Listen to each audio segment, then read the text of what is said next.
So, you've got a passion for fashion and you're thinking, how can I turn this into a real business? Well, you're in the right place. Today, we're diving into some fantastic insights from a Cheersager article that lays out 8 super profitable boutique ideas. But here's the thing, we're not just going to list them off. We're going to look at the strategies behind them, the how-to that can actually turn that dream into a real thriving shop. So let's get into it. Okay, so that dream of opening your own shop is buzzing around in your head. Awesome. But where do you even begin? It can feel a little overwhelming, right? That's why this isn't just some random list of ideas. Think of this as your strategic playbook. We're going to break down these 8 concepts into 3 main game plans. First, we'll look at how to ride the wave of current trends. Second, we'll dive into the power of serving a super specific niche audience. And finally, we'll talk about picking the right business model that actually works for you. All right, let's kick things off with strategy number 1, riding the trend wave. This is all about being smart and capitalizing on what's hot right now. We're talking about tapping into what people are already excited about, what they're searching for online. These ideas, they've got momentum from the get-go. And the first massive trend we're seeing? Sustainable fashion. Now, this is so much more than just a buzzword. It's a seriously smart business move. People are actively looking for eco-friendly stuff. They want to know where their clothes come from. You're tapping into a whole market of conscious buyers who are ready to support brands they really believe in. But okay, how do you actually pull this off? It really comes down to a few key things. You've got to source clothes made from organic or recycled materials. You can work with local artisans, which adds such a unique personal touch, and you have to build your whole brand around being ethical. When you do that, you're not just a store anymore. Your business people feel genuinely good about giving their money to you. Next up, a trend that's basically taken over our closets. Athleisure. I mean, think about it. The line between what you wear to the gym and what you wear for, well, everything else, it's pretty much gone. This is all about that sweet spot where comfort meets style. And let me tell you, this trend isn't going anywhere, which makes an athleisure boutique a potentially huge moneymaker. So what should you stock? It's not just about selling a few pairs of leggings. No, you're curating an entire vibe, a lifestyle. You'll want to have stylish activewear, those trendy workout sets everyone's wearing, amazing yoga pants and sports bras. And don't forget the accessories. You're really catering to that modern person who's into fitness and wants their clothes to keep up with them, whether they're at the gym or grabbing coffee. Okay, let's switch it up now and talk about strategy number 2, serving a niche audience. So instead of trying to be everything to everyone, this is about going deep. It's about becoming the absolute go-to spot for a very specific group of people. And when you do that, you build an incredibly loyal customer base. And our first example of a niche, a luxury children's boutique. Now, why does this work so well? Simple.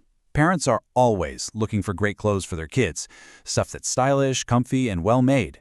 It's a market that is pretty much evergreen. And here's how you really make it special and stand out from the crowd. It's not just about having cute clothes. It's the whole experience. You need a beautifully curated selection of shoes and accessories, sure, but the real secret sauce, personalized services. Think about it. Something like custom monogramming instantly makes everything feel more premium and special. That's what brings in customers who are looking for something a little extra. All right, next niche is super relevant right now, a classy workwear boutique. You know, with more people heading back to the office, at least some of the time, everyone's kind of looking at their wardrobe and thinking, what do I even wear? There's a huge need for professional clothes that are also stylish and, maybe most importantly, actually comfortable. Yeah, this quote really hits the nail on the head. Your whole goal is to deliver the perfect balance between comfort and professionalism. If you can do that, if you can be the place that solves that exact problem, you're going to be a lifesaver for so many working professionals. Now, for a niche that honestly is often totally overlooked, a curated men's boutique. The market for men's clothing is huge, but let's be real, most boutiques are aimed at women. That gap in the market? That's a massive opportunity for you to step in and cater to guys who are looking for high-quality, stylish stuff.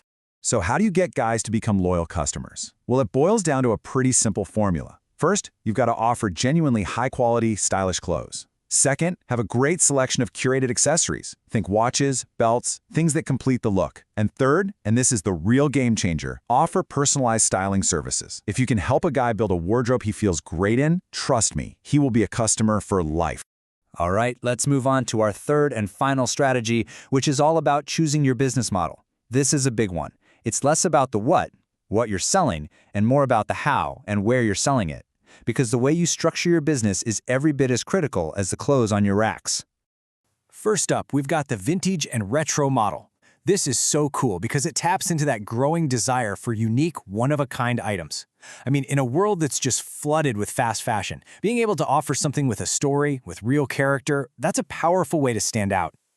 But being successful in vintage is about way more than just having racks of old clothes. It's all about building a community. You need to hunt down those truly special pieces, maybe by partnering with local collectors.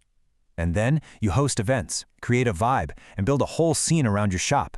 It stops being just a store and becomes a destination for fashion lovers. And of course, we absolutely have to talk about the online boutique. E-commerce is king, right? This model gives you incredible reach, and your overhead costs are way lower than having a physical store. The flip side, the competition is intense. You really have to know how to stand out. So, in that super crowded online world, how do you make your mark? Well, there are basically 3 things you absolutely have to nail. Number 1, your website has to be a breeze to use. No glitches, no confusion. Number 2, your photos have to be amazing. Seriously, they are your new storefront, so invest in them. And number 3, customer service has to be top-notch. That's how you build trust and get people to come back again and again. And finally, a business model where it's all about that classic real estate mantra: location, location, location. We're talking about a resort wear boutique. If you happen to live in a tourist town or somewhere near a beautiful beach, this could be an absolute goldmine. So what do you stock in a shop like this? Think of it as the perfect vacation checklist. You'll need a great variety of swimwear, chic cover-ups, sun hats, sunglasses, all those essential beachy accessories. But here's a pro tip. Don't just focus on the tourists. Make sure you're catering to the locals too. That's how you keep business steady all year long, not just during peak season. Okay, so we've looked at writing trends, finding your niche, and picking a business model. That's a lot. But no matter which of these paths you're drawn to, there are some core principles, some universal truths that are the foundation for any successful boutique. And here they are. Think of this as your final essential checklist. You've got to know your target audience like the back of your hand. You have to study your competition. You need to keep an eye on market trends. Your service has to be amazing, and maybe most importantly, you need to create a unique brand with a real story. These aren't just suggestions. They're pretty much the non-negotiables for making it in this business. So, we've walked through the strategies, we've sparked some ideas, and we've laid out a blueprint for success. The groundwork is all here. Now, there's really only one question left. What are you going to build?